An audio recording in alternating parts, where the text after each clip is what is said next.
అనంతపురంకి వెళ్దాం. శ్రీనివాస, మూడో రోజు సిట్ విచారణ ఎలా ఉండనుంది ఏపీలో? దీనికి సంబంధించిన డీటెయిల్స్ ఏంటి? శ్రావణి, 2 రోజుల పాటు సుదీర్ఘంగా జరిగిన సిట్ విచారణ నిన్న అర్ధరాత్రి ముగిసింది.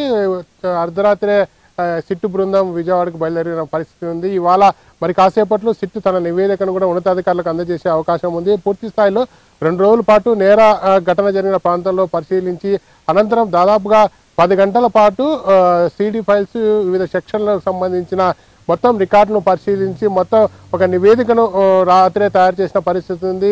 ఈ నివేదిక ఆధారంగా ఏదైతే ఉందో నిందితులపైన అదనపు సెక్షన్లు పెట్టాలా, లేకపోతే ఈ కేసులో కీలకంగా వివరించారు ఎవరైతే ఘర్షణలకు ప్రధాన కారణంగా భావిస్తున్నారో వారిపైన ఎలాంటి కేసులు నమోదు చేస్తారో, ప్రస్తుతం వారు ఎక్కడున్నారో, వారి లొకేషన్ ఏమైనా తదితర అంశాలపైన కూడా స్థానిక పోలీసుల్ని ఆరాధించినట్టు తెలుస్తుంది. ప్రధానంగా నిన్న ఏదైతే ఉందో సిట్ 7 కేసులకు సంబంధించి విచారణ జరిపే సమయంలోనే వైసీపీకి సంబంధించిన లీగల్ ప్రతినిధులు ఘర్షణకు సంబంధించి ప్రధాన కారణం ఎవరైతే ఉన్నారో టీడీపీ కార్యకర్తలు వారిపై చర్యలు తీసుకోవాలని వైసీపీ లీగల్ సెల్ ఫిర్యాదు చేయగా రాత్రి సమయంలో టీడీపీకి సంబంధించిన నేతలు కూడా పరస్పరం ఏదైతే ఉందో వైసీపీ టీడీపీ నేతలు పరస్పరం సిట్ వద్ద ఒకరిపై ఒకరు ఫిర్యాదు చేసుకున్న పరిస్థితి ఉంది.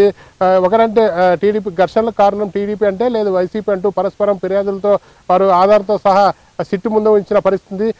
మొత్తం ఈ ఘటనకు సంబంధించి 2 రోజుల పాటు పోలింగ్ ముందు పోలింగ్ తర్వాత జరిగిన ఘర్షణకు సంబంధించి ప్రధానంగా టీడీపీ కార్యకర్త సూర్యముని ఇంటి వద్ద, అలాగే ఓం శాంతి పోలింగ్ బూత్ వద్ద ఎలాంటి ఘర్షణలకు కారణం ఏమిటి, అక్కడ తలెత్తిన మొత్తం ఈ వాతావరణం సంబంధించి అక్కడ స్థానికంగా ఉన్న వారిని అడిగి తెలుసుకున్నారు. అక్కడ ఉన్న వారి ఘటన జరిగిన సమయంలో ఏం జరిగింది, బాష్పవాయువు దాదాపుగా 13 రౌండ్లు బాష్పవాయువు కూడా ప్రయోగించాల్సి వచ్చింది, ఎందుకు ప్రయోగించాల్సి వచ్చింది, ఎందుకు కట్టడి చేయలేకపోయారు, తదితర అంశాలను క్షుణ్ణంగా సిట్టు బృందం స్థానిక ఎస్హెచ్ఓలను అడిగి తెలుసుకున్నట్లు తెలుస్తుంది. అల్లరి ముక్కలు ఇంత పెద్ద ఎత్తున తాడిపత్రి పట్టణంలోకి ప్రవేశించినప్పటికీ ఎందుకు సరైన చర్యలు తీసుకోలేకపోయారు, చెక్ పోస్టులు ఎందుకు బందోబస్తు ఏర్పాటు చేయలేకపోయారు అనే అంశాలపైన కూడా క్షుణ్ణంగా ఆరాధించిన పరిస్థితి. ఏదైనప్పటికీ ఈ కేసులో పాల్గొన్న 91 మందిని అరెస్ట్ చేయడంతో పాటు మిగిలిన నిందితులు ఎవరున్నారో వారందరి గుర్తించి అరెస్ట్ చేయాలని చెప్పి పలు సూచనలు కూడా సిట్టు బృందం స్థానికంగా అధికారులకు తెలియజేసింది. మరోవైపు ఈ ఘటనకు సంబంధించి